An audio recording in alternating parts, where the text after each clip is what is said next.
Year working for Denver Public Schools, and I figured it was a good time to make a new YouTube video, kind of going over what's been going on in my life, and it's been some pretty big stuff. So, for those of you that don't know, I am a special education paraprofessional for Denver Public Schools. I joined the team in the beginning of September, and it's been one of the greatest experiences ever. About a month ago, I came out to my two coworkers, who are my teammates within our self-contained classroom, and it was one of the scarier things I've done. This was my first work experience where I had the opportunity where I could come out. Before when I was working, both of my bosses knew because my name hadn't been changed, and before that I didn't pass, so it was pretty obvious, the way I was born. This was the first time really that I felt invisible because the space I was taking up was viewed as this, white, cisgendered, straight guy, and that's not how I identify. Um, and that space is different than the space that I believe I take up. And so I was kind of put in a position where things were going on around me, and I couldn't speak to my true, authentic self to my coworkers. And as the months went on of us working together, they really were sharing their lives with me and a lot about themselves. And I would share as much as I could, but there was always that certain level that I couldn't give back, that I couldn't, finish my stories because of my childhood and who they saw me as didn't match. Um, so we about a month ago started a swim program. We were going to take the kids swimming every Monday, and I kind of put together the fact that they would figure it out if I didn't tell them, and I would rather let them know how much I respect them and why I want them to know. And as much as going swimming was pushing me to come out, it was something I wanted to do. It was something that I needed to do to be true to myself and just kind of stick to my morals. So I did, and both of them received me so well and with such open arms, and with such love and kind things to say, that it kind of put me back on my feet from when I was having a hard time. It reminded me that I'm someone that deserves love and someone that has been through enough to be concrete on who they are, even though I'm always ever changing. And it has brought us a lot closer together as a team, and it made me realize how much I was holding back before telling them. And it felt really good. And so tomorrow is my last day at this in this classroom till the fall, and I'm pretty bummed. It was really cool to identify myself as trans again. And I guess living here in Denver, I've passed for the most part as stealth. And though anyone who I know and I'm close friends with knows I'm trans, in my everyday, day-to-day, a lot of people don't know.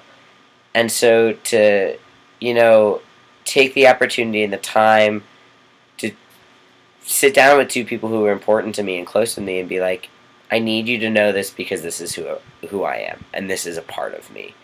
Felt really good because it reminded me that being trans is part of my identity. And as much as I pass, and there are some days I don't want to be identified as trans or be trans, it's who I am, and it will always be who I am. And part of my moral ground and my moral compass is that being trans is part of my identity, and sharing that and being able to voice that is really important to me. And coming out was just another example of the self-growth that I have to do and the self-growth that I always will do. But it was new, and it was interesting to be able to take up that space and then figure out the space I wanted to take up, and how I wanted to be received. And I guess it kind of went along with around right before I came out with them to my coworkers, I went through a breakup.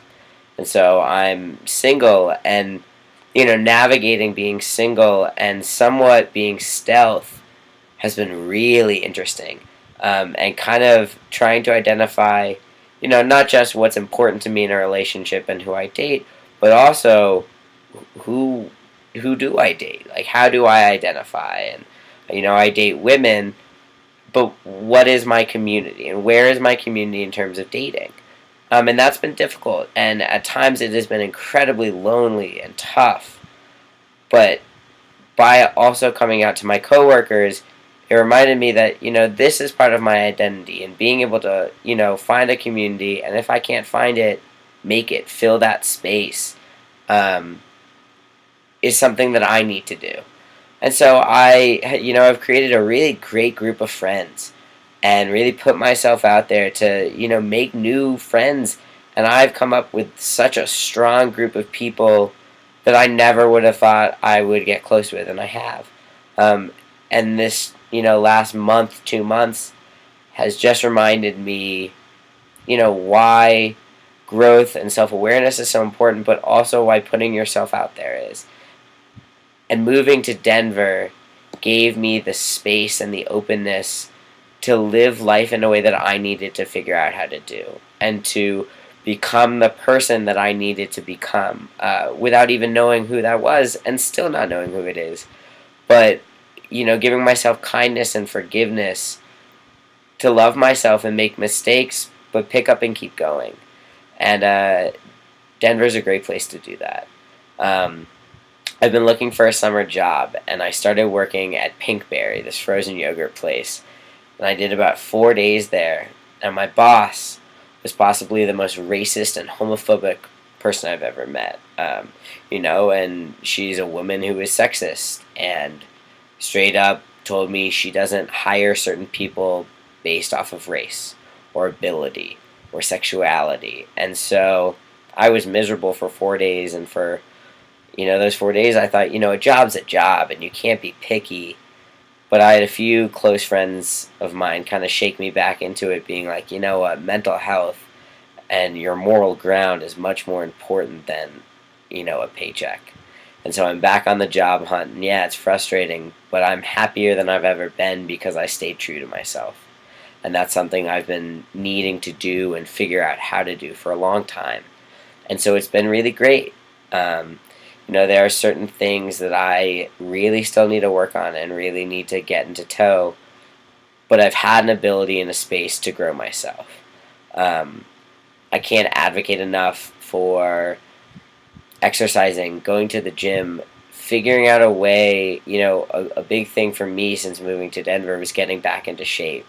And I lost about 30 pounds and have been working with this trainer who really, set me on the right path, not just physically, but in terms of my own mental health. And there are days, when I feel my depression kick real hard and my anxiety disorder kick really bad. But I know that even at my worst, I need to do something. So, go to the gym. If I'm in a space that I can do that, if I can get out of bed, do it. If not, jump on the ground and do a bunch of push-ups or pull-ups or, jump rope. Something about that physical activity, it helps the mental health aspect, but it also forces me to be in contact with my body.